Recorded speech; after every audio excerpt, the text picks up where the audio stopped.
But thank you all for your time. I really appreciate it. I know everybody is very busy, so taking some time out of your day to be on this call, I really appreciate it. Today, I'm basically going to be going through and talking about how to really the advanced strategies on marketing. Just a little introduction for those that don't know me. My name is Justin Silverio. I've been investing since 2011. I got started rehabbing homes, then moving into wholesaling, condo conversions, new construction. So I've done a lot of different things, rentals as well. I was investing part-time up until 2016. So I was working my full-time job up until that point. So about 5 years of doing both. And it was extremely difficult to do everything, but still pushed through. 2016, I quit my full-time job. And that's also the year that I founded Open Letter Marketing. And you can see on this picture, that's my son right there when we got started down in my basement and where it all got started. Since 2016, we've really grown substantially from there. And everything that I do in my investing business, that's the only reason I created Open Letter Marketing, is because I had much better strategies that were getting me way better results than any of my competitors. And no one else offered the service or the strategies that needed to get people better results. So I said, well, I'm going to fill that void and help other investors and show them the strategies that I've been doing and sharing with them through Open Letter Marketing. And I do that today. It's all based on fundamentals and things that are actually working.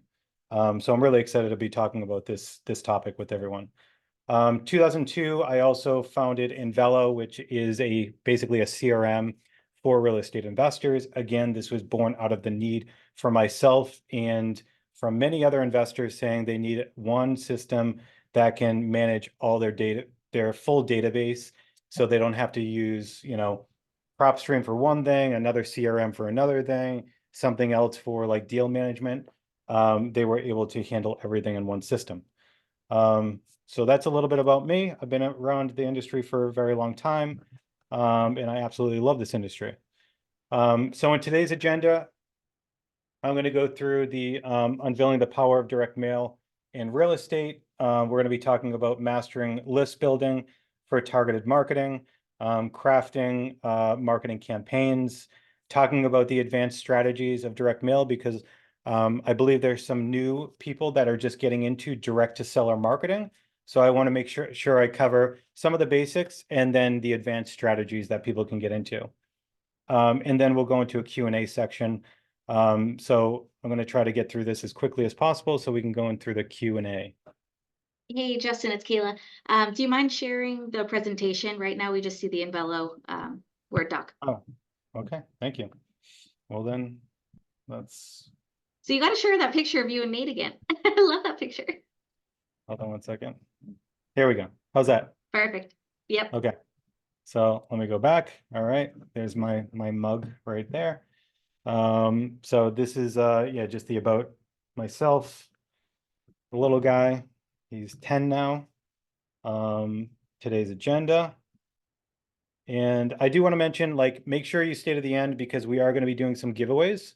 So we'll be drawing some names from a hat or a technological hat. So we'll let you know on that toward the end.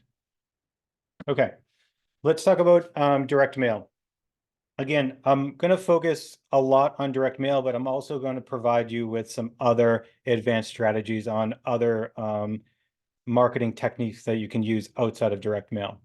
But some of the reasons that direct mail works really well is because it's very direct and personal. So when you get a list, you are marketing to people specifically who you want to market to.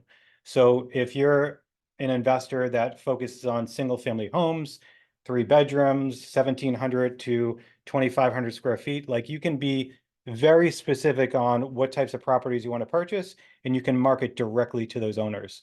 Okay, online, it's going to be much more like audience based and more challenging to directly talk to the people that you want to without bringing in other kind of broader people into that mix. So again, very direct and personal. strategic advantage.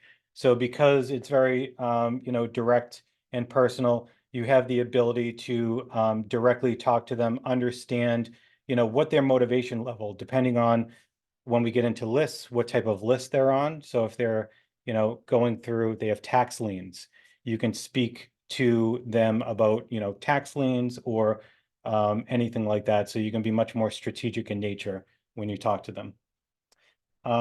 Building rapport. Now, this is a big one that a lot of people don't realize, but as we know, real estate investors, we need to build rapport with sellers.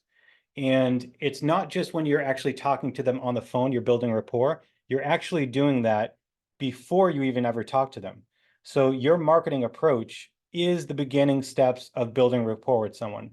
And I remember when I got started and I was sending out marketing, and I was just sending out kind of the traditional marketing direct mail. And, people were getting responses and stuff like that. But when I started to really hone in and do some of these, different things where, I'm changing the envelope style, the color, the messaging, people started calling me back and say, hey, I'm not really interested in selling, but I really appreciate the letter. I really like the look. I thought that was really cool. It's unique. Like when they were calling me already before I talked to them, they had a positive, I provided a positive impact. And that's really important when you talk to people, because when they call you, you want to make sure that you're positively impacting them so they are starting off in a positive light rather than negative emotion. Okay, so that's a really important one. And direct mail gives you that very personal way to do that and to talk to people. So that's another huge reason that direct mail is absolutely great. So let's go through an action plan. For those that are starting out, or even those that are looking to get into a new marketing, like a new geography, and they don't really understand or know like how big of a market should I look in, the real details of what they need to do to make sure that they create a good marketing plan. So I've narrowed it down, and I've worked with many investors, new investors, and investors that are just looking to get into new markets. And here's basically the recipe of what has worked really well. You want to start and you want to target a geographic area of about 125,000 to about 175,000 in population. Now, depending on where you are, it might go from 125,000 to 200,000, but basically 125 to 175,000 in population. From there, when we get into lists, you should generate basically about 10 to 12,000 records on all of your lists that you're pulling. And then from there, you want to narrow down to your top quality or highest quality people that you want to market to. And usually that will bring you down to about 2,000 to 2,500 really premium leads. And when I say premium leads, like not every single lead is created equal. And that is one of the most fundamental things that I don't think a lot of investors understand, because, investors will pull lists like absentee list or an equity list, and they will market to everybody equally, the same exact way, and not really give any preference to anybody else. But when you look at this, and you start pulling the lists, like a lead that is just on an equity list, meaning they just own equity in their house, is a completely different type of lead, where somebody is on a tax lien list, they're on your driving for dollars list, they had a foreclosure, and maybe it's an absentee, right? That second lead is way more motivated or potentially motivated than the first person. So that's what I'm talking about is, don't just market to everybody on your list. You want to really hone in on the top quality prospects. And we've seen, time and time again, just doing this one thing is going to absolutely increase your ROI and make sure that you're most efficient with your marketing spend as possible. And we're going to go through how to do that as well.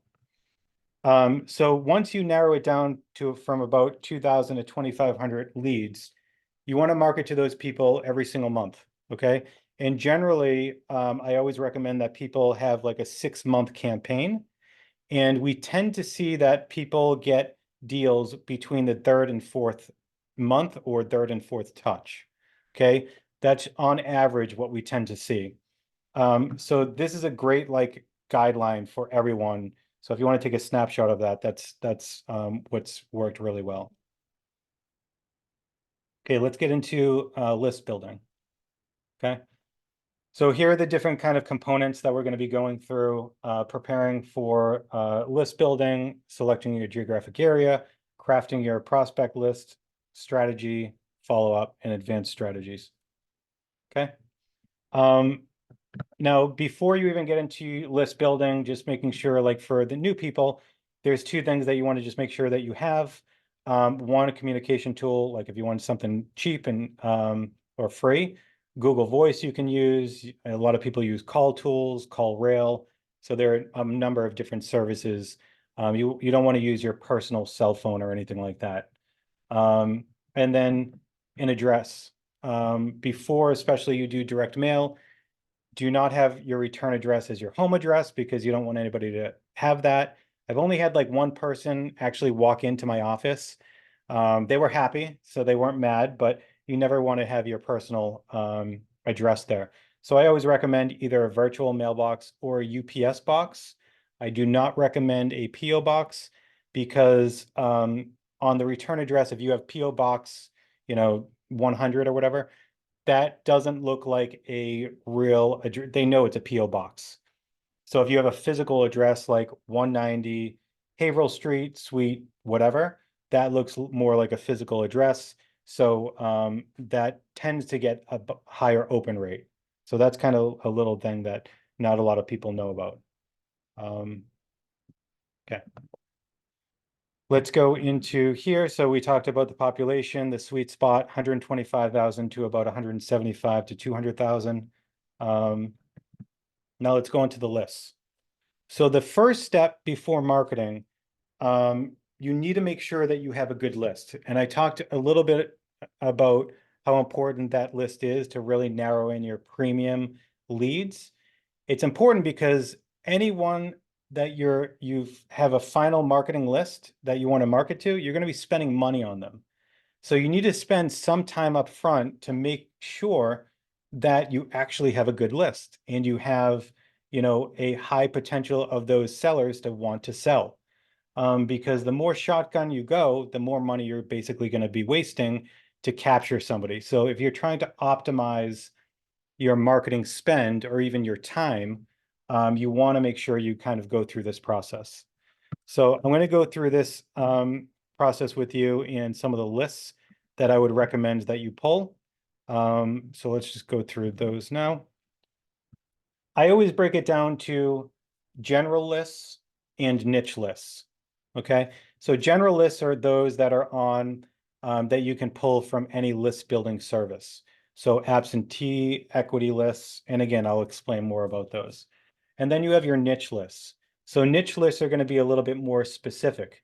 So those that are going through either a situation or an issue. And to give you some examples, driving for dollars, tax liens, code violations, deceased. Okay, those are all niche lists. General lists are easy to pull. Niche lists are going to be more challenging or take a little bit more time to get through. So if you think about that, if it's easier to find somebody on the general list, then assume that you're going to have more competition. Okay. So that's where you want to make sure that you think about, okay, well, I can pull a bunch of generalists, but I'm probably going to have a little bit more competition, other investors marketing to them because it's a very easy list to pull. So you want to start layering some niche lists as well. So I'm going to go through some of these. And then grassroots efforts, as I mentioned, driving for dollars and narrowing down to 2,000 to 2,500 records. So here are the top ones that I would recommend. Absentee list, and I'm not going to be able to get, I don't have the time to get right now into the how to actually pull in all the different filters. I'm happy to do another one of these videos to go into those specifics and show you exactly how to pull every single one of these lists, where to find them, how to do it. But right now, I'm just going to give you kind of an overview because there is other information I need to get through. First one is absentee list. Again, that's somebody that owns a property but does not live there. You can pull that generally on any list building platform. That is a great list for anybody that they may own rental properties. It might be a vacant property that nobody's living there. So absentee list is a great one. Equity list. I still pulled an equity list, and it's probably the lowest quality list that I typically pull. But that's somebody that just owns 50% or more of equity in their home. So if they purchased a home 10 years ago for $200,000 and the property, and they owe right now $100,000 worth on their mortgage, and the house is worth $300,000, or so let's say $200,000, they have 50% equity. So they have $100,000 in equity in their home. So you're just looking for somebody with more than 50%.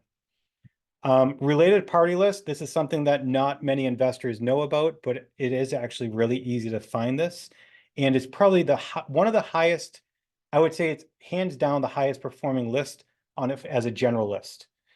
So a related party list is when you're looking for people that have sold their property within the last 5 to 8 years for well under market value. So I live in Massachusetts, so home prices are very expensive. No property is ever going to sell for under $100,000. Okay, but I would do a search and say, show me all the properties that sold for $20,000 or lower in the last 5 to 8 years. And what you're doing is you're looking for people that are selling to maybe relatives or other people in their family for estate planning purposes. So this is not going to be a very large list, but you will absolutely get gold out of this list.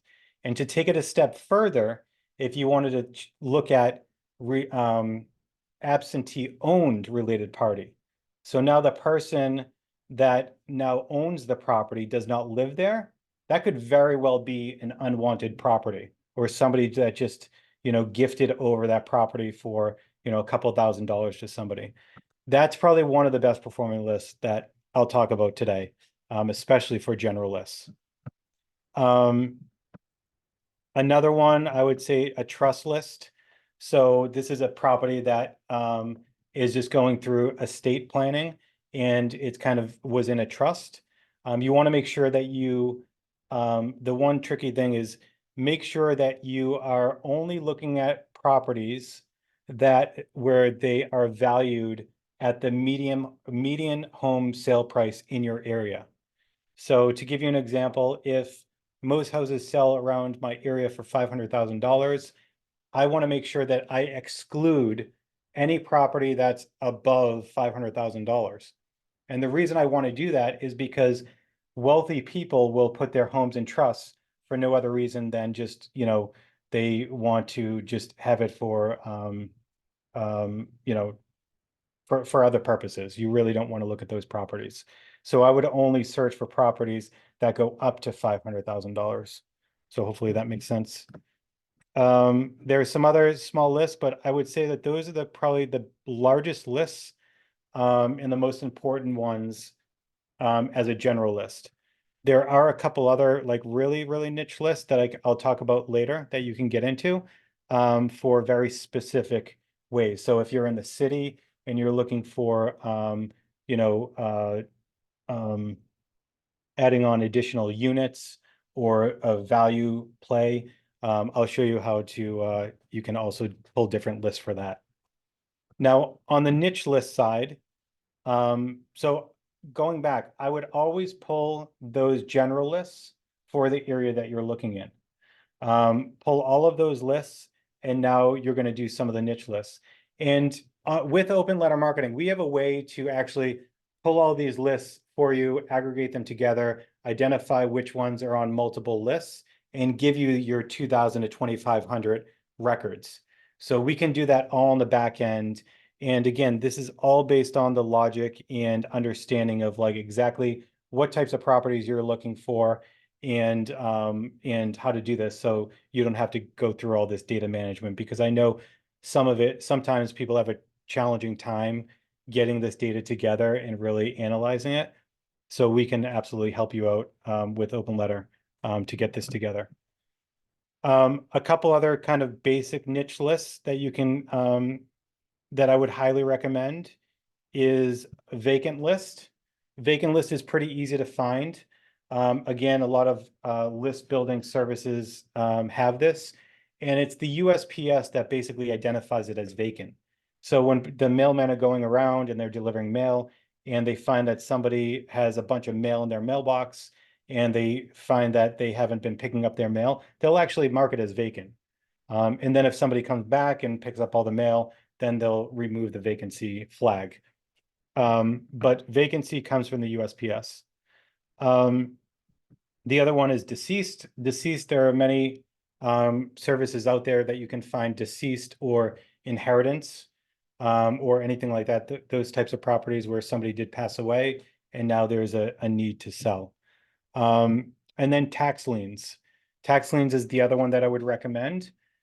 Tax liens, there are services out there, but again, I'm only going to tell you the way that you're going to optimize your ability to get deals. And anytime I do tax liens, I never go to those services that offer tax liens because they're going to be delayed, outdated, and they don't have the most up-to-date information.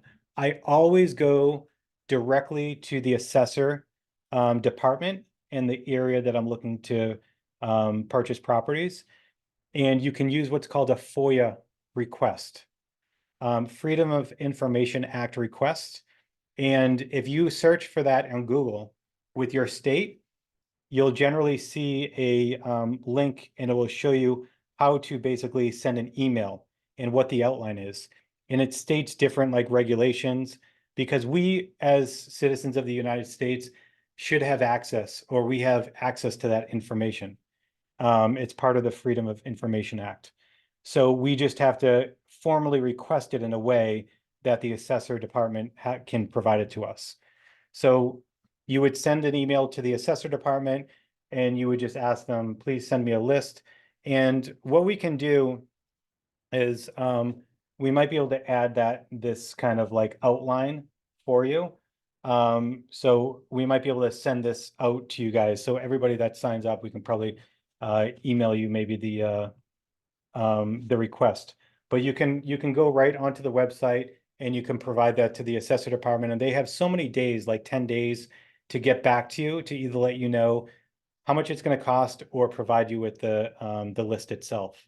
And most of the time, if they try to ask you for a very high amount, you can always go back to them and ask them, what is it for? Because a lot of times they'll make up a large number just so they don't have to do the work.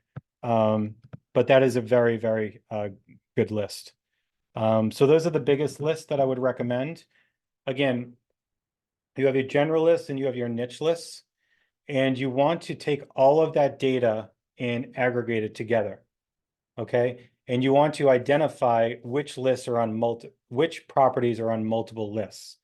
That is how you go down and you get your size of 2,000 to 2,500 records of really quality properties.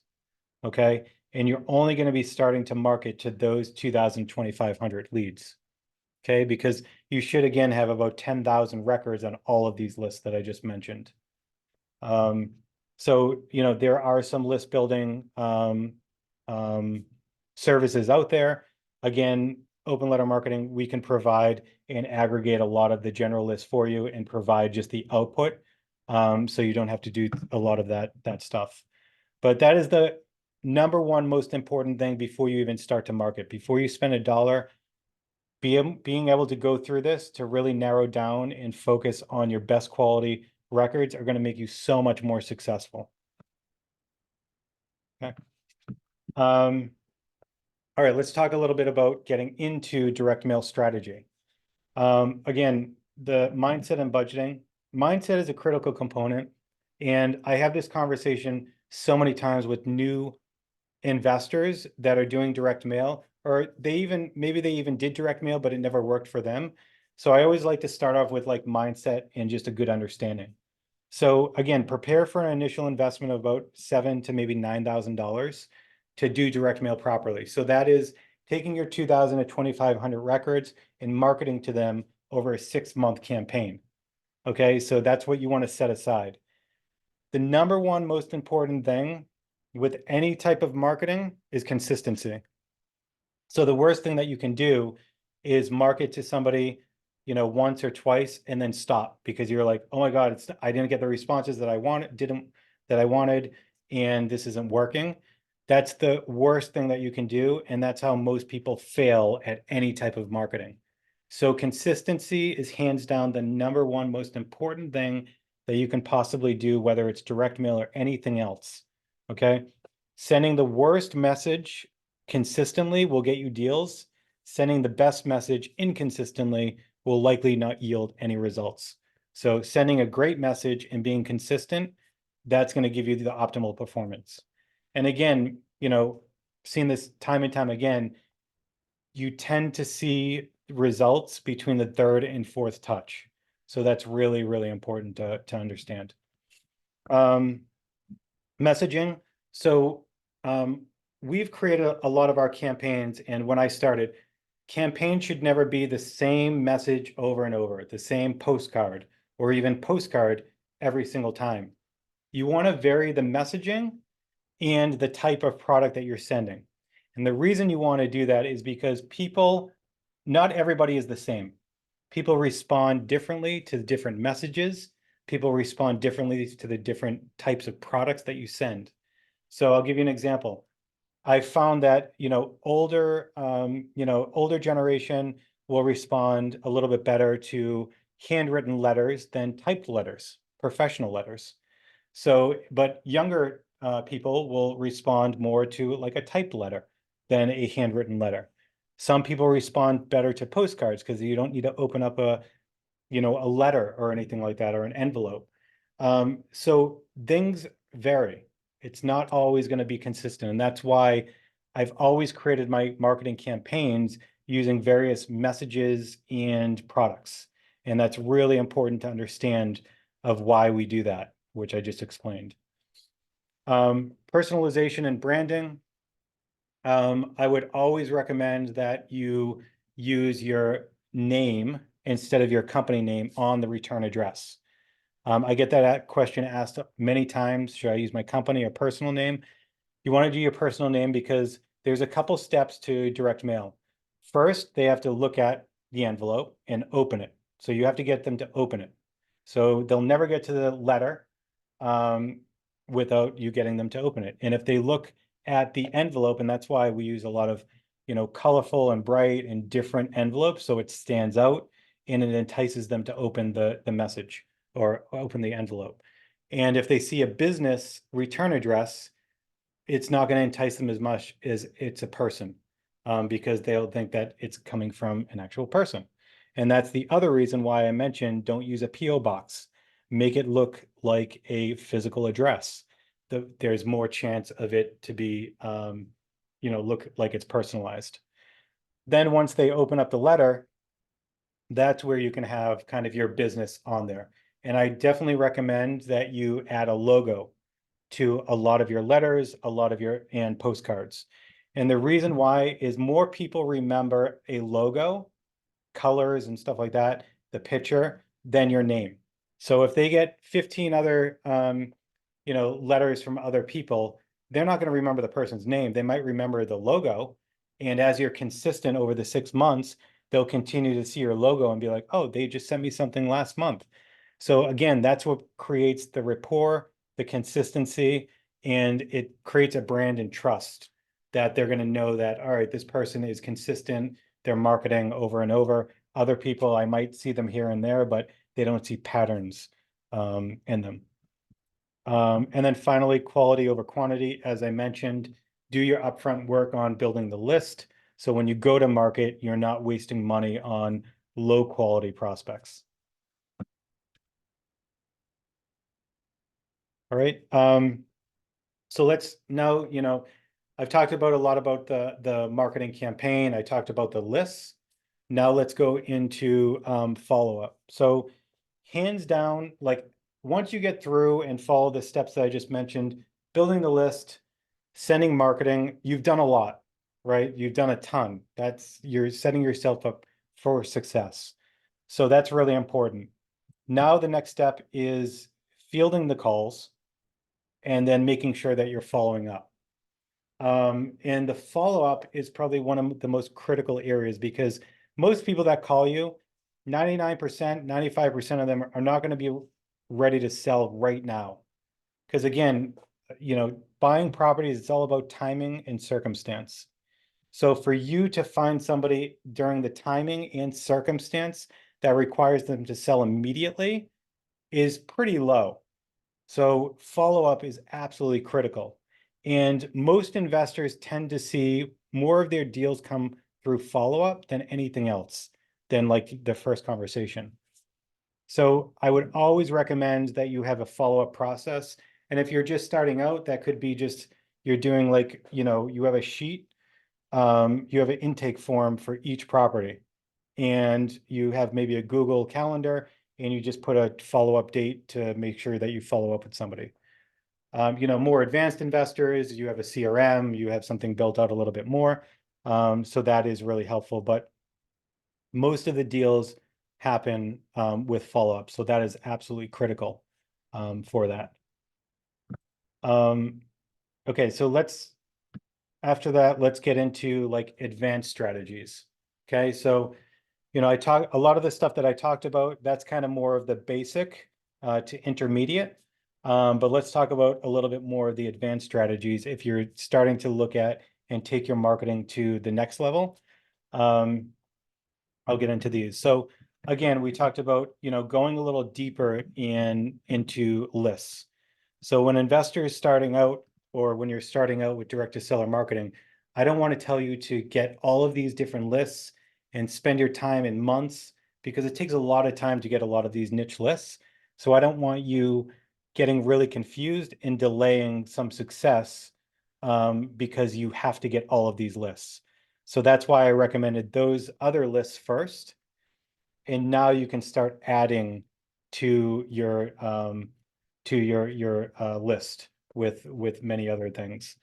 So let me just go through a couple of the other ones. I mentioned some of these here, but one is firehouses. So this is kind of a unique one that I don't hear many investors still utilize. But again, you can get a firehouse list generally from a local firehouse. So in Massachusetts, I know this because I pull this list. I can request with a Freedom of Information Act request. I can send it to the Boston Firehouse, addressed to the chief, and I can ask them for a list of properties that have had fire damage within the last year. They only report this list once a year, and I think it's in October, if I remember correctly. So it's only once a year, but you can always request it anytime, and it's just the data isn't fresh. But when they provide me with this list, it's in Excel. It tells me the property address, and it also tells me the extent of the damage. They try to estimate the extent of the damage. So, and it's for every single town in Massachusetts, which is amazing. So I have this massive, massive list. So all that I do is I go through and I just sort the list by estimated value. And I only look at properties that have more than $50,000 in damage and in the towns that I'm interested in buying. And then I can really narrow it down. That's an absolutely great list. So not many people know about that, but that is a great one. The other one is state liens. In Massachusetts, if you owe more than $25,000 to the state, your name goes up on like a naughty list, and it's actually publicly available through a website that you can take a look at. So this takes a little bit more work because in Massachusetts, you can type in the city and they'll basically give you a list and how much money the people owe the state. Now, they don't tell you if they owe own any property. So now you have to do a little bit of cross-referencing to see if that person owns any property in the town. And I basically pull up, again, the online, most assessor departments have an online property management or property database. So you can go into the property database and you can type in their first name and last name and see if any properties come up. And if they do, you can somewhat assume if it's like John Smith and there's like 30 John Smiths, right? You kind of have to take a guess. But that is a really, really good list that, again, not many investors know about. And again, these are all the tricks and tips that I'm giving to you that work really well for myself, and I've been using over the years. And I know that other investors still are not looking at this area. Something a little bit more like specific for those investors that want to do zoning plays or expansion lists. So this is definitely much more sophisticated and advanced, but there's also huge opportunities for profiting. So a zoning list. If you're looking outside of the city, I call it an expansion list. So if you are an investor that's looking to potentially, build a new house, subdivide a lot, anything like that, what I would do is on the expansion list, what you're going to be doing is you're going to take a look at properties that have twice the size of a conforming lot.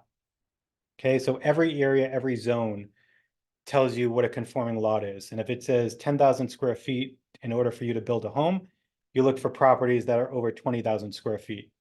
Okay, so there's a potential to subdivide that lot, either keep that house, maybe tear it down and build two new houses and subdivide it. Okay.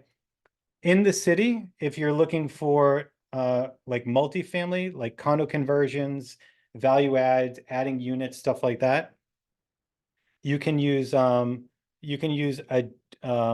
look at zoning. I think I explained it before I jumped off, hopefully, that zoning in the city, if you have a property that has like 2 units and they're in a zone that has the potential to go up to 6 units, that is a great opportunity for you to be able to go in there and add a lot of value.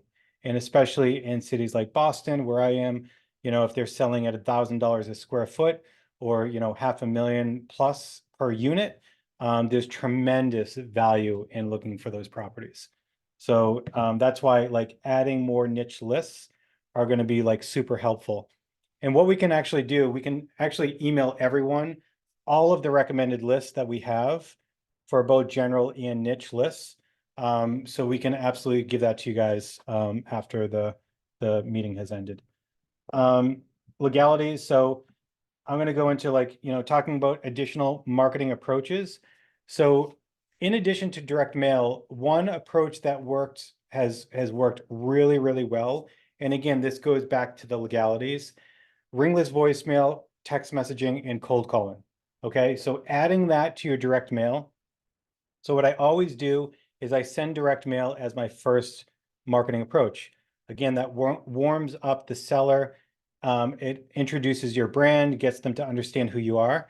And then I would send them a ringless voice message, 2 days after they receive the direct mail piece. Hey, this is Justin. I just want to make sure you got that letter that I sent you about your property. If you can, give me a call right back. So that way it's very personal. You're following up on something else. There's so much, it seems very authentic, like you're actually speaking directly to them, even though it's more automated. Even if you do direct, ring text messaging or cold calling, again, you're referencing that touch point. So it's an easier cold call to make. Okay, so again, you're talking about your high value contacts. So you're willing to spend a little bit more money sending direct mail, more time to reach out to them to really get these people because but talk to these people because they're more potentially motivated to sell. So again, understanding your legalities, there are legalities around cold calling, ringless voicemail, and text messaging. So that's why, again, another reason I love direct mail is because you don't have to deal with those types of legalities. And then communication script. So if you're starting out, having a good communication script is really important because a lot of new investors um, do not field a call efficiently. They don't qualify the person quickly, and they're spending a lot of time on the phone with unqualified people, and even, expand that to they're doing a ton of deal analysis on properties that, people will never sell. So I found that out when I was, just started out. I probably spent so much time on people, way more time than I should have, on people that really weren't interested in selling.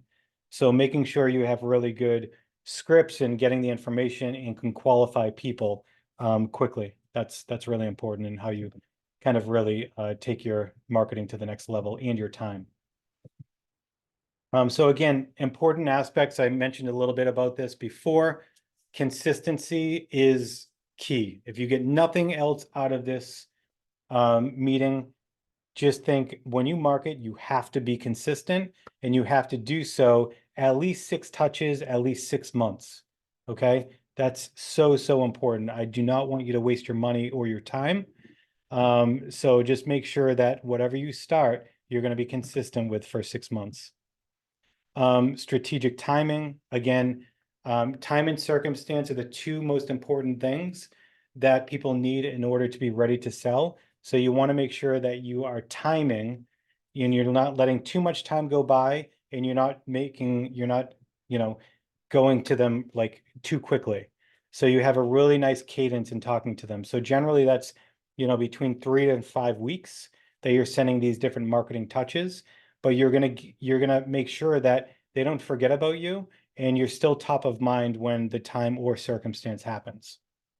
And then diversity and approach, again, the different products, the different messaging that you can utilize with direct mail, and then layering other marketing types or marketing approaches into the mix, like ringless voicemail, cold calling, text messaging, stuff like that. Okay. By direct mail, I think I expanded on this, but the one critical thing that I want to make sure people understand about direct mail is when you look at your campaign and after you sent out marketing, you look back and you say, hey, was this a successful campaign?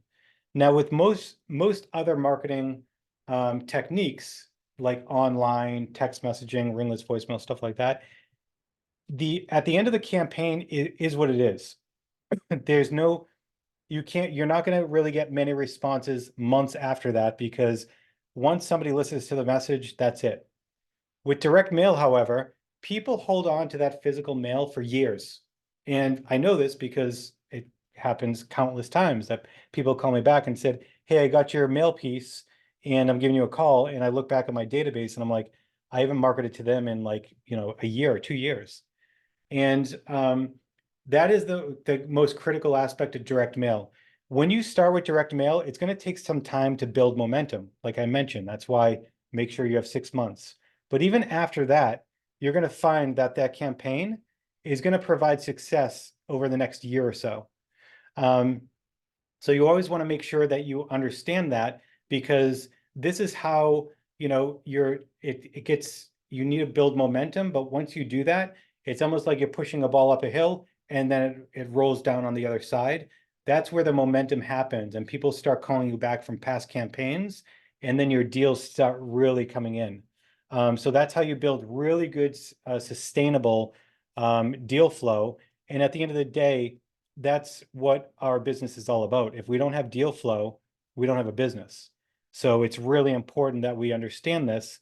And that's one of the reasons why I love direct mail, is because it's one of the only approaches that has what I call staying power. Okay. All right. Okay. One important thing too, I know we're over and hopefully people can bear with me. I think there's only a couple more slides. If you're struggling with deal flow, if things aren't working, what do you do? How do you diagnose this? So there are a couple main points. The data integrity. Okay, if you're already doing marketing, you want to go back to your data and understand how you pulled it. And remember when I told you that you pull these different lists, you put them together, you understand which ones are on multiple lists. Yeah, that's a lot of work. And some people are like, I don't even know how to do that. Again, we can help you out at Open Letter Marketing and do all that for you. But if you're having poor results, you want to go back to that and really think, am I identifying or marketing to the best quality prospects, or am I just marketing to anybody that was on my list? That's usually one of the biggest areas where why people don't see success is because they didn't have the right data. It's not the marketing, it's usually the data. So I always start there. Next is your sales savviness or your skills. If you're a new investor, expect it to take longer to get a deal. You're not going to know what questions to ask. You're not going to know what a deal looks like. You're not going to know how to make the deal happen. There's so many other things that you're learning that's just really kind of the only way that you have to go through it is you have to talk to more and more sellers, get your cadence down, understand what questions to ask, understand how to spot a deal. I mean, there were there were dozens of deals that I missed because I was learning. I just didn't understand how to spot it. So make sure again that even if you're going into a new, asset class or a new geography, there might be little things about that geography that you didn't ask and you didn't get a deal because you found out later that, oh, well, you have to do like a sewer inspection because there's usually a lot of sewer issues in that area. So make sure you think about that before you go back to like, oh, it's a marketing issue.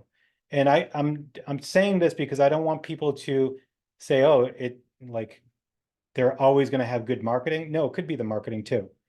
But I want to make sure that your ability to hone in on where the issue is going to allow you to solve it. And if you just go back to marketing again, you might be looking in the wrong place. And then the last one is marketing. Okay. So you could be there could be little nuances in the area that you're marketing to. And I know when I was marketing, like the one of the biggest differences when I market to the suburbs versus the city of Boston. In the city of Boston, a lot of like little pockets of Boston, they don't really like developers or investors because it's changing the historic nature of the city. So I'll always speak to that and tell them that I'm looking to buy their property and I want to make sure that we continue the historic feel of the neighborhood. So I'm speaking a little bit more toward them. And I found that that actually increased my response rates when I did that. So it was the marketing. I identified the issue and I tried to split test and try different things and found that, this is what was working better. So it's always important that you kind of look at those three areas. Okay, I'm not gonna, I could play this one. Can I play that? Quick shout out to Open Letter Marketing. They have been a direct mail company I've been working for years. We literally use them every single week. My team, sends out the mail, and I gotta say, they are phenomenal. We actually just did a deal in Westchester County, New York, where the seller got a letter. It was an inherited property situation. They got a letter from Open Letter Marketing, and they called in, and we actually bought the property. It was actually a vacant lot.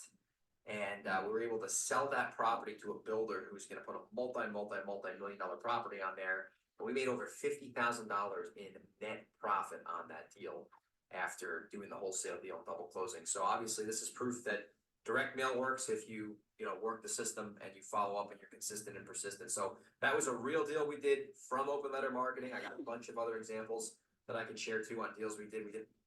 All right. Didn't want to go through everything with him, but the other deal, his newest deal, he just closed in California and he made 344,000 on that deal and he held it for 2 months. It was a light renovation. So he's absolutely killing it and he really uses all direct mail. All right. Next webinar, we have kind of like a sales funnel that we want to be talking about. But if you guys have any other recommendations or want to hear anything else, please let us know.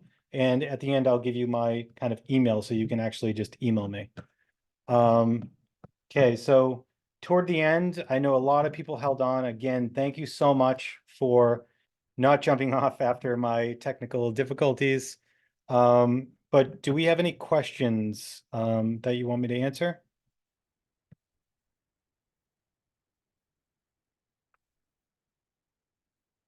Jake, were there any questions in the Q&A that needed replying to?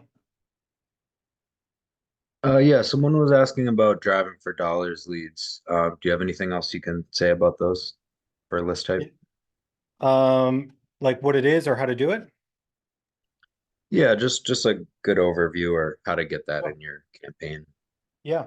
So driving for dollars, there are driving for dollars apps that you can buy out there and kind of utilize. But what I've always done was I would basically outline driving for dollars. For those that don't know, you're basically driving around neighborhoods looking for rundown homes. So I always have a rule of two. I always see if there's two issues with the property.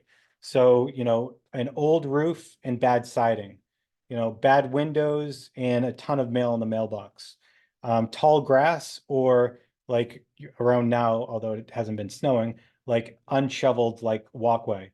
I could even look for like a really old, you know, like car in the driveway, like an older person that lives there. So I always do a rule of two if there's two issues wrong with it. So I would basically map out an area of where I want to go drive. And then I would go up and down the street and I would just write down the addresses of the properties that I'd be interested in. So it'd be like, I would write in the top of the sheet, Main Street, and I'd be 10, 15, 26, 32, whatever it is. So now I basically have a list of all the numbers and the street address. And then I would put that into my database or spreadsheet, however I was kind of managing that database and those properties, and I'd put it into my marketing campaign. Okay. Okay, so I think I can see some of these questions. How does OLM develop lists for us? So we utilize, again, all the strategies that I mentioned. And we have kind of a back-end list building system that we get directly from, one of the aggregators of all property data. So we go in and we pull all these different lists, and we'll have a conversation with you. Hey, what types of properties are you looking for? Single family, multifamily, whatever. So we get the key characteristics of what you are looking for. And then we'll pull the different lists for you, the general lists, and we'll overlay them all together and identify the top quality prospects. Okay, and then we'll output and provide you with the data so you have it. So we can do all of that for you, basically what I kind of just navigated through. So I always get stuck on appending data once I get the info. What do I append? Grab a list of driving dollars and have owner's name. Do I need to append that? So yeah, the data that you need is basically property address, first and last name, mailing address. Generally what you need for marketing for direct mail. There is like a lot of people are working on Excel. Excel is a great one to use. But again, we provide you with an Excel output, and you can continue to add to that list. If you want to like add driving for dollars and stuff like that, utilize your assessor database, property database. So if you find, like I talked about, driving for dollars, if you go into the town assessor department, and you type in, 12 Main Street, it's going to tell you the person's name and their mailing address. So it's going to give it to you. So that's one way to do it. You can also utilize, other platforms and systems to provide you with that property data, but that's the easiest way and the most cost-effective, the free way to do it. That is that. Will you guys come out with a single postcard for minimum orders of 1+? Mark, yes, we are working on that. We are very excited about that. That's going to be a whole other thing when we launch kind of our new platform that is very exciting to do one-offs, to create basically anything, any postcard, letter, mailer you want. So that's very exciting.